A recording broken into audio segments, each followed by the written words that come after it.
இந்த ஓய்வு நாளின் ஆரம்ப விடலாம். கர்த்தருடைய வார்த்தை சொல்வதற்கு கர்த்தர் அடியனுக்கு கிருபையும் பலமும் ஆயுசுராம் தந்தருக்கு நான் முதலாவது தேவனை சோஸ்திரித்துக் கொண்டேன். வேதத்தினுடைய காரியத்தை நாம் அறிந்து முன்பாக பக்தி வினயத்தோடு தலை தாழ்த்தி ஜெபிப்போம். பரலோகத்தில் வாசமாயிருந்து உலோக மக்களை கண்ணோக்கி பார்க்கிற எங்க நல்ல நேச கர்த்தரே, இந்த நாளும் எங்களுக்கு ஜீவனும் பலம் கொடுத்து கண்ணினிமை போல உம்முடைய உன்னதமான செட்டையிலே எங்களை அனுக்கிரகமாய் பாதுகாத்து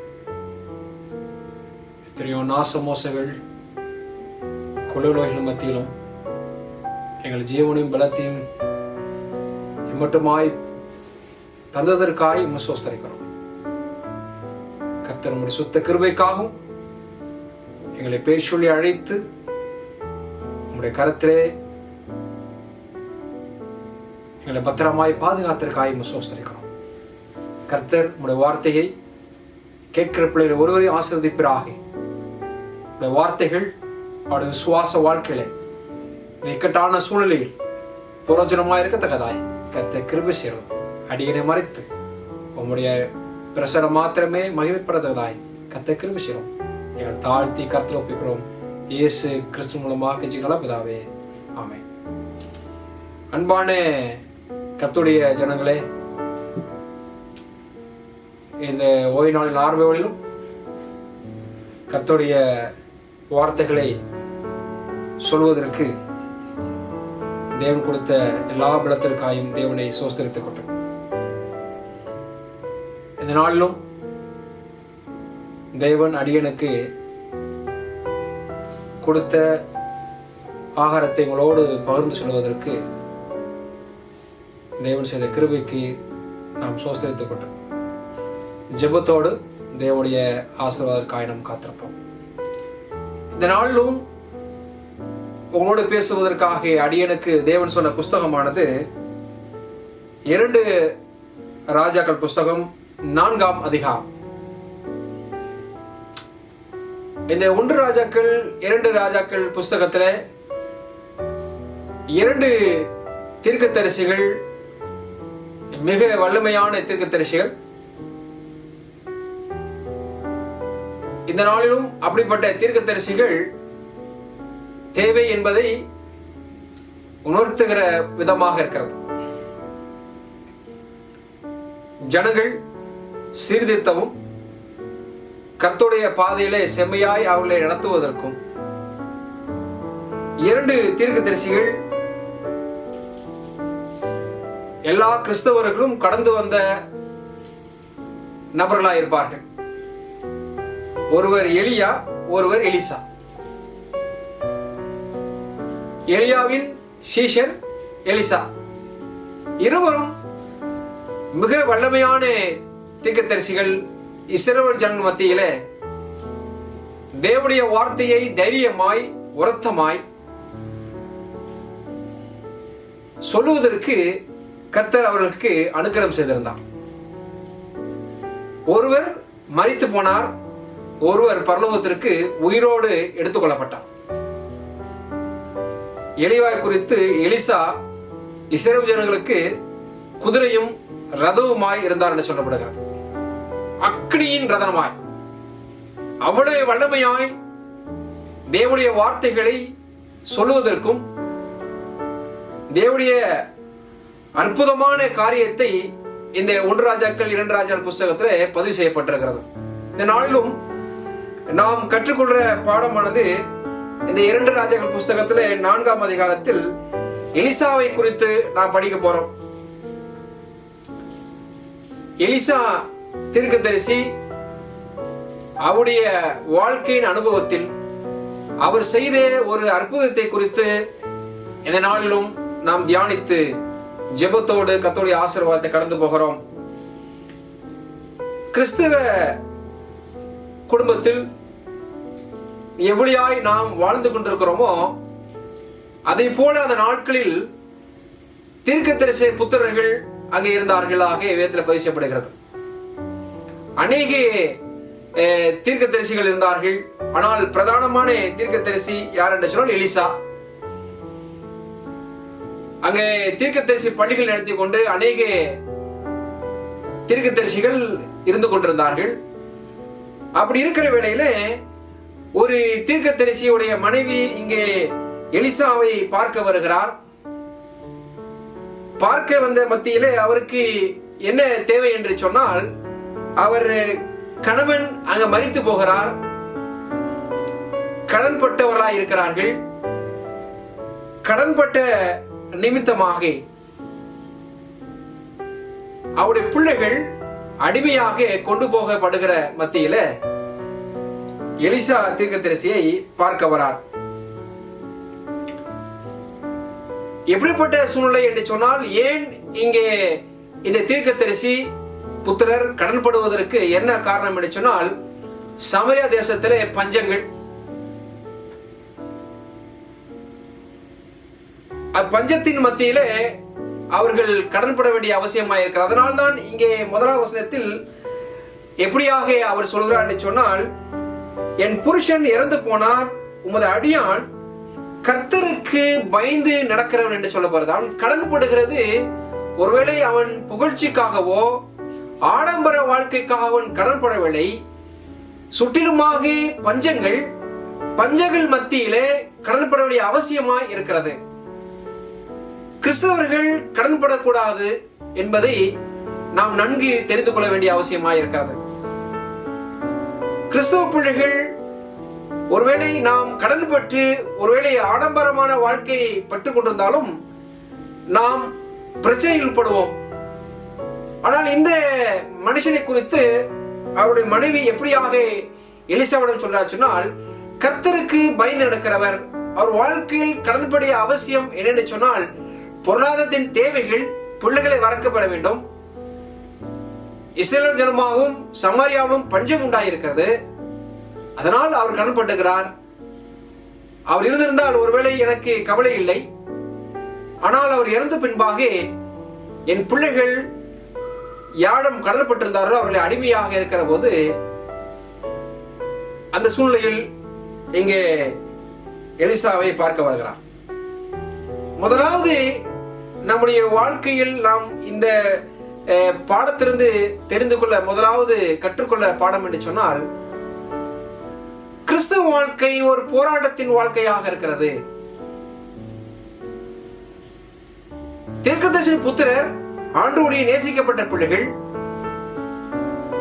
இரு பிள்ளைகள், ஒரு பக்கம் கணவன் இறந்து விட்டார், ஒரு பக்கம் கடனை திரும்ப கொடுத்ததற்கு கடன் கொடுத்தவர்கள் அவகாசம் கொடுக்கப்படவில்லை. பிள்ளைகளை அடிமையாக இருக்க வேண்டும். ஆம், அக்காலத்திலே கடன் கொடுத்தவர்கள் கடன் கொடுப்பதற்கு முடியவில்லை என்று சொன்னால் பிள்ளைகளை அடிமையாக்க என்பது இங்கே யாத்திராம் புஸ்தகத்தை நாம் படிக்கிறோம்.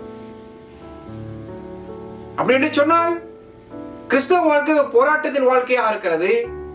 கர்த்தருக்கு பயந்து நடக்கிறவர் என்று பதிவு செய்யப்படுகிறது. அப்படி இருக்கிற வேளையில் அவர்கள் கடன்பட்டு வாழ்க்கையில் தன் கடவுளை இழந்து சோர்வான சூழலில் இருக்கிறார்.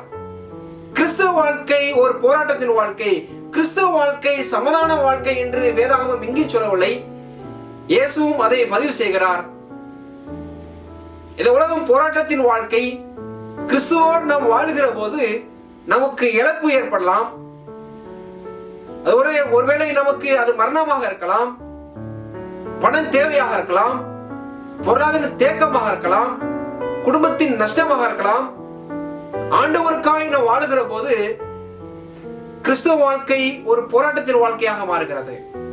என் அன்பான தேவனுடைய ஜனங்களே, நீங்கள் நானும் கிறிஸ்தவ வாழ்க்கையில் உட்பட்டு நடக்கிற போது, இதை வேதத்தின்படியாக நாம் உண்மையாக நடக்கிற போது, தேவனுடைய கற்பனையை நாம் நேசித்து அதுபோல் நடக்க வேண்டும் சொன்னால் பிசாசு நம்மை அழிப்பான் என்பதை வேதாகமம் பதிவு செய்து கொண்டே இருக்கிறது. அது ஆபிரகாம், அது ஈசாக்கு, அது யாக்கோபு, அவருடைய வாழ்க்கையை பார்க்கலும் யோபின் வாழ்க்கையை பார்த்தோம் என்று சொன்னால் பிசாசு யோபை எப்படியாவது அழிக்கப்பட வேண்டும் என்பதை தீர்மானித்தவனாய் தேவனத்தின் உத்தரவு பெறுவதற்காக காத்துக் கொண்டிருக்கார் என்பதை புத்தகம் பதிவு செய்கிறார்.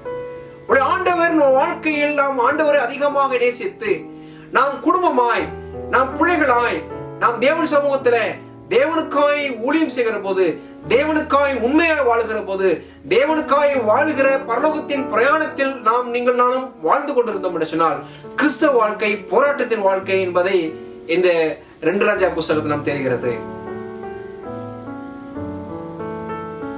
கணவன் இல்லை, கடன் தொல்லை, கடன்காரன் கண்டிப்பாக அவன் வீட்டுகளை அவன் தட்டியிருப்பது உண்டு. அதனால் கொடுப்பதற்கு ஒன்றுமில்லை, கொடுப்பதற்கு ஒன்றுமில்லாதனாலதான் தன் பிள்ளைகளை அடிமையாக்கப்படுகிற வேலை. அன்பான தேவனுடைய பிள்ளைகளே, கிறிஸ்தவ வாழ்க்கை ஒரு போராட்டத்தின் வாழ்க்கையாக இருக்கிறது, இழப்பின் வாழ்க்கையாக இருக்கிறது. கிறிஸ்தவ வாழ்க்கை சமாதான வாழ்க்கை. உங்களை ஆண்டவர் கிறிஸ்தவ வாழ்க்கை சமாதானமாய், எனக்கு ஒன்றும் குறைச்சல் இல்லை, நான் சுகமாய் இருக்கிறேன், நான் நன்றாய் இருக்கிறேன், கவலை என்று சொன்னால் அப்படி கிறிஸ்தவ வாழ்க்கையில் இல்லை என்பதை மாத்திரம் தெரிந்து கொள்ள வேண்டும். நம் வாழ்க்கை ஒருவேளை போராட்ட வாழ்க்கையாக இருந்தால், உன குடும்பத்தில் நமக்கு பலவிதமான பிரச்சனைகள், ஒருவேளை பிள்ளைகளுக்கு பிரச்சனை இருக்கலாம், வேலையில் பிரச்சனையாக இருக்கலாம், உங்களை கணவனை இழந்திருக்கலாம், ஒருவேளை மனைவி இழந்திருக்கலாம், ஒருவேளை நீங்கள் ஒரு பெற்றோர் இழந்திருக்கலாம். ஒருவேளை நீங்க இப்படிப்பட்ட சூழ்நிலையில் இருக்கிற போது நீங்கள் நன்றாக தெரிந்து வேணும், நீங்கள் கிறிஸ்துவோடு வாழுகிறீர், கிறிஸ்து உங்களோடு வாழுகிறார், நீங்கள் ஆண்டவர் போராட்டத்தில் வாழ்கிற போது நீங்கள் உண்மையாக இருக்கிறீர்கள் என்பதை இந்த புத்தகம் தெளிவு செய்கிறது. அதான் அந்த ஸ்திரியானவள் அந்த கர்த்தருடைய மனுஷனை பார்த்து, என் கணவன் எப்படிப்பட்டவன் சொன்னால் கர்த்தருக்கு பயந்து நடந்தான் என்று சொல்லப்பட்டது. அவன் பட்ட கடன்கள் அவன் தேவைக்காய் வாழவில்லை, ஆடம்பர வாழ்க்கைக்கான் கடன்படவில்லை. அவனுடைய சூழ்நிலை எப்படியாக இருக்கிறது, தேவனுடைய எவ்வளவாய் இந்த வாழ்க்கையில் தேவன் மகிமைப்படுத்துகிறார் என்பதை நாம் அடுத்தடுத்த காரியத்தில் நாம் தெரிந்து. 2வது பாடம் இதிலே என்னத்தை கேட்டுக்கொள்ளும் சொன்னால், இந்த தீர்க்கதரிசியுடைய புத்திரனின் மனைவி தன்னுடைய கஷ்டமான சூழலில் யாரை தேடுகிறார் என்ற 2வது பாடத்தை நாம் கற்றுக்கொள்ளணும். 1வது பாடம் கிறிஸ்தவ வாழ்க்கை ஒரு போராட்டத்தின் வாழ்க்கை. 2வது பாடம் இந்த காரியத்திலிருந்து நாம் என்ன தெரிந்து கொண்டோம் என்றால், நாம் யாரை தேடுகிறோம். தீர்க்கதரிசியின் புத்திரனுடைய மனைவி யாரை தேடுகிறாள், தேவனையை தேடுகிறார் என்பதை இந்த புஸ்தகம் பதிவு செய்கிறது. கிறிஸ்தவ வாழ்க்கையில் நாம் யாரை நாம் தேடுகிறோம், நம்முடைய பிரச்சனை வருகிற போது யாரை நாம் பார்க்கிறோம், யாரை நாம் கூப்பிடுகிறோம், யார் உதவியை நாம் நாடுகிறோம் என்பதை நாம் தீர்மானிக்கப்பட வேண்டிய காரியத்தில் இருக்கிறோம். உலகத்தில் போராட்டம் உண்டு. இயேசு சொன்னாரே, நான் உலகத்தை ஜெயித்தேன். நீங்க நானும் இந்த உலகத்தில் போராட்டம் உண்டு, அதை ஜெயிக்கிற பிள்ளைகளாய் காண்பதற்கு நாம் யாரை தேட வேண்டும். இயேசுவானவர் இந்த உலகத்தில் இருந்த போதெல்லாம் யாரை தேடினார்? எப்போதும் அவர் பிதாவை தேடுகிறதற்கு அவர் தன்னை உட்பட்டவராய், தன்னை பழக்கப்படுத்திக் கொண்டவராக இருந்து கொண்டார். அன்பான தேவனுடைய ஜனங்களே, நீங்கள் நானும் நம்முடைய வாழ்க்கையில் போராட்டம் வருகிற போது யாரை நாம் தேடுகிறோம்? தீர்க்கதரிசி புத்திரனுடைய மனைவி தன் வாழ்க்கையில் கணவனை இழந்து, கடன்பட்டவன் தன் வீடுகளை தட்டுகிற போது, தன் பிள்ளையை அடிமையாக கொண்டு போகிற வேளையிலே அவர் யாரை தேடுவதற்கு தெரிந்து கொண்டார் என்றால், தேவனை தெரிந்து கொள்வதற்காக இருந்து கொண்டார். ஆம், அநேக நேரம் நாம் தேவனை தெரிந்து கொண்டோம் என்று சொன்னால் நம்முடைய வாழ்க்கையில் நமக்கு ஆண்டவர் நமக்கு விடுதலை தருகிறார் என்பதை இந்த புஸ்தகம் பதிவு செய்கிறது. அவர் எலிசாவை பார்த்து சூழ்நிலையை சொன்ன போது, அங்கே எலிசா சொல்லிடும், உடத்தில் என்ன இருக்குதா, என்ன செய்ய வேண்டும், உடத்தில் என்ன இருக்கிறது? இந்த 2வது வசனம் அப்படியாக சொல்கிறது, வீட்டில் என்ன இருக்கிறது சொல் என்றால், அதற்கு அவள், ஒரு குடம் எண்ணெய் அல்லாமல் உமது அடியாளுடைய வீட்டில் வேறொன்றும் இல்லை. சொன்னால் கடன்பட்ட சூழ்நிலையில் தன் வீட்டில் வைத்த எல்லா பொருளையும் அவள் கடன் கொடுத்து விட்டாள். பாத்திரம் ஒன்றும் இல்லை, ஆனால் ஒரு பாத்திரம் மாத்திரம் இருக்கிறது. அதில் ஒரு சின்ன குடம், ஒரு குடத்தில் எண்ணெய் மாத்திரம் இருக்கிறது. அழகாக இதை பதிவு செய்யப்படுகிறது. ஒன்றுமில்லை, ஒன்றுமில்லாத சூழ்நிலையில் யாரை தேடுகிறோம்? இருக்கிற போதும் அந்த புத்திரர் குடும்பத்தின் எல்லோரும் தேவனை பார்த்தது போல ஒன்றுமில்லாத நேரத்திலும் தேவனை தேடுவதற்கு கற்றுக்கொண்டார்கள். அவர் அழகான ஒரு ஆலோசனை அவர் சொல்லுகிறார். நீ போய் உன் அண்டை வீட்டுக்காரங்க எல்லார்ட்டையும் நீ வெறும் பாத்திரத்தை வாங்கி கொண்டு உன் பிள்ளைகளை அழைத்து கதவை பூட்டி நீ என்னையெல்லாம் அங்கே வார். இப்ப அழகாக பதிவு செய்யப்படுறது. வீட்டை இருக்கிற அண்டை வீட்டிற்கு அண்டை வீட்டில் எல்லாரும் சேர்த்து அவர்கள் எல்லா விதமான பாத்திரம் வாங்கி கொண்டார்கள். ஒருவேளை சிறு சிறு பாத்திரமாக வாங்கியிருக்க வேண்டிய சூழ்நிலை வந்திருக்கிறது. அவள் பெரிய பெரிய பாத்திரங்களாய் வாங்கி வந்து வீட்டில் வைத்து அங்கே அந்த புத்திரனுடைய தீர்க்கதரிசி புத்திரனுடைய மனைவி எண்ணெய் வார்க்க, ஒருவர் மகன் அதை பார்த்து எடுத்து வைக்க, ஒருவன் பாத்திரத்தை வாங்கி கொண்டு வருவதாக எடுத்துக் கொடுப்பதாக வாசிக்கப்படுகிறது. ஒரு கட்டத்தில் என்ன செய்யணும், அவர்கள் கொண்டு வந்த பாத்திரம் எல்லாம் நிரம்பிற்று.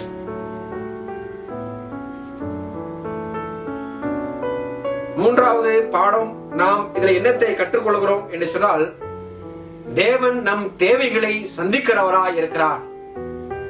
கிறிஸ்துவ வாழ்க்கை போராட்டத்தின் வாழ்க்கையாக இருப்பினும் அந்த போராட்டத்தின் வாழ்க்கையில் யாரை நாம் தேடுகிறோம்? நாம் ஒருவேளை ஆண்டவரை தேடி ஆண்டவர் சமூகத்தில் நாம் தனித்து ஜெபித்து ஆண்டவருடைய ஆலோசனை கேட்போம் என்று சொன்னால், தேவன் நம்முடைய தேவைகளை சந்திக்கிறவராய் இருக்கிறார். வாழ்க்கையில் ஒருவேளை நம்முடைய வாழ்க்கையில் போராட்டத்தின் வாழ்க்கை, குடும்பத்தில் போராட்டம் இருக்கலாம், வேலையில் போராட்டம் இருக்கலாம், திருமண வாழ்க்கையில் போராட்டம் இருக்கலாம், பிள்ளைகளை குறித்த போராட்டம் இருக்கலாம். எந்த ஒரு இழப்பாக இருந்தாலும் நாம் தேவனை தேடுகிற போது தேவன் நம் தேவைகளை சந்திக்கிறவராய் இருக்கிறார் என்பதை இந்த புஸ்தகம் தெளிவு செய்கிறது. கொஞ்சம் மாத்திரம் என்ன இருக்கிறது?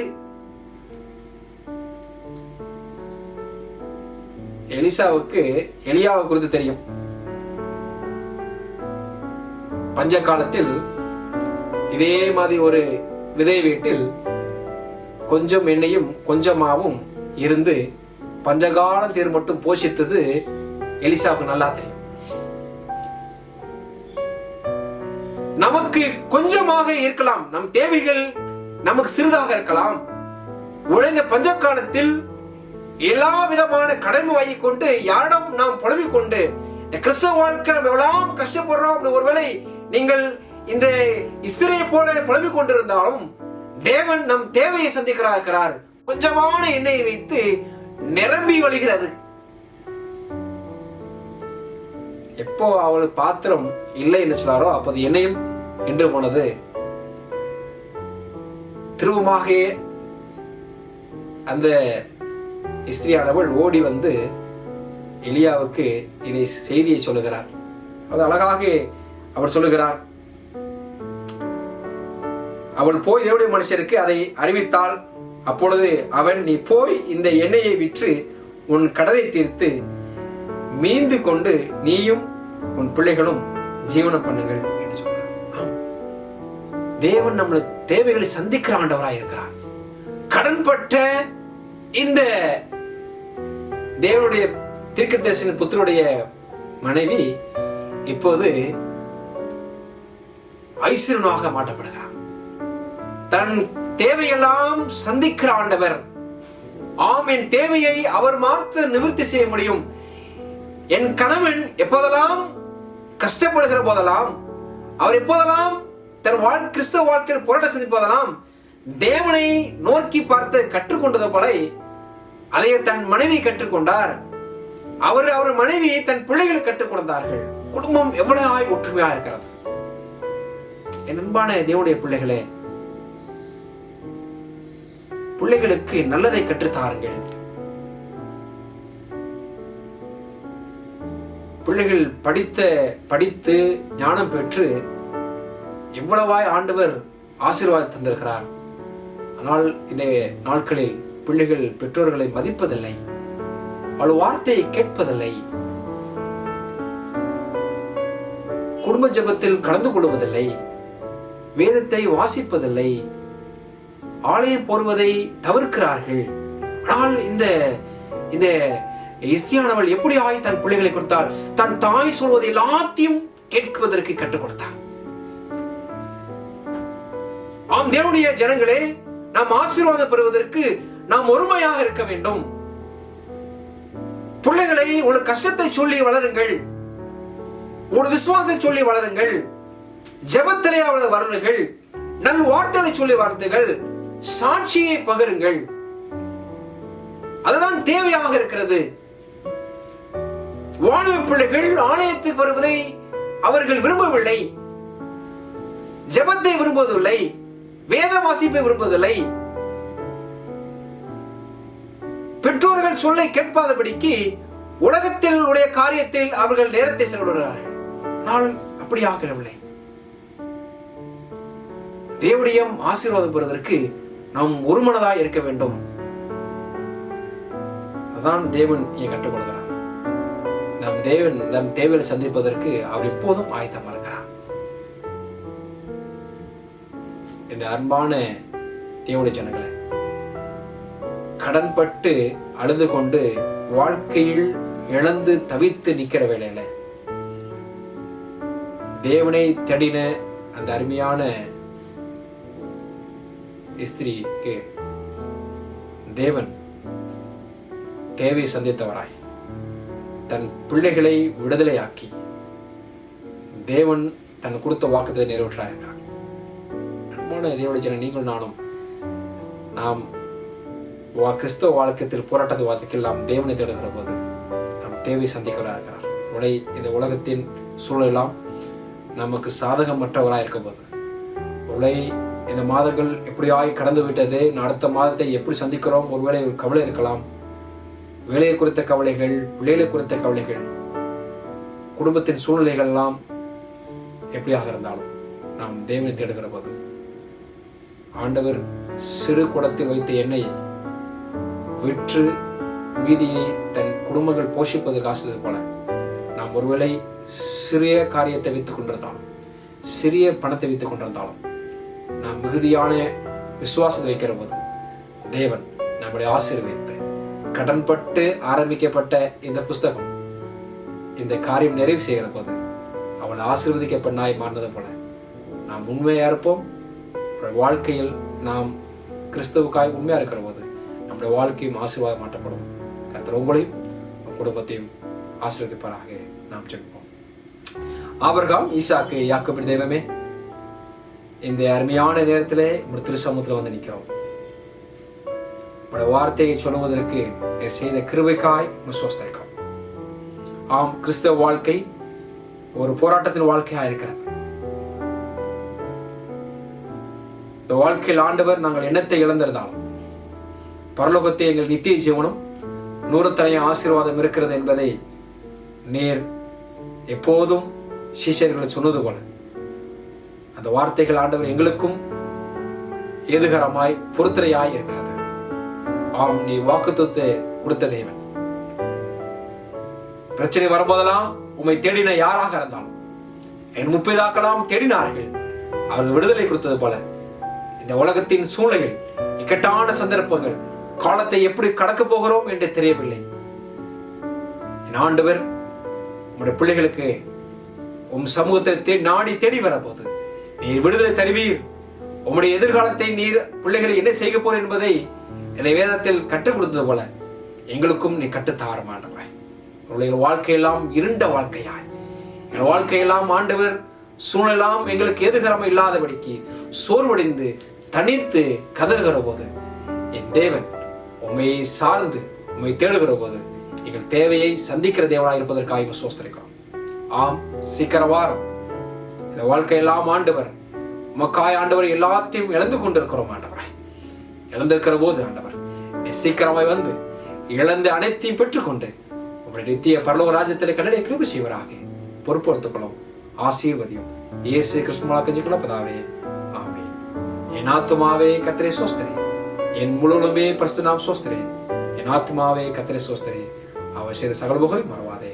ஆமென். கர்த்தருடைய கிருபையும் பிதாவின் அன்பும் பரிசுத்தருடைய ஐக்கியமும் அரவணைப்பும் அருமையான விசுவாச அடைபடும் என்று பெண்ணும் சதா இருப்பதாக.